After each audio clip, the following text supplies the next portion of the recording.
everybody. Spirit wants us to know our own worth. There is so much goodness coming your way, and you deserve it. There's sweet results awaiting you, and those things that have kept you down and were just plain wrong in your life are going to be corrected. Sing your own song.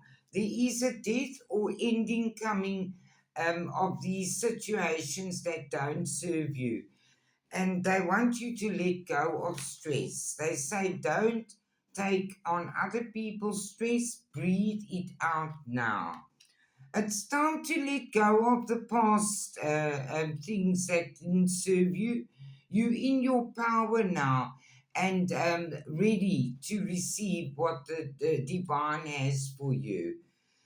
Some truth is going to be revealed to you, and it's going to give you balance in your life, and also it's going to raise your money so that you can help others.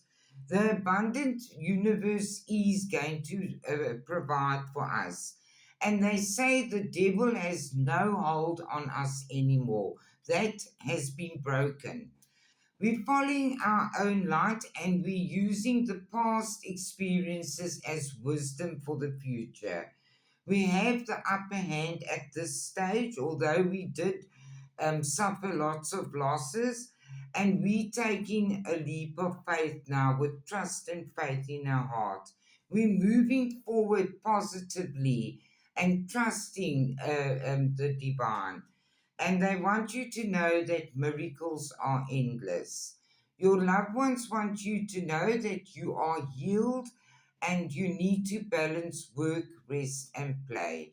Have a lovely day. You know I love you all.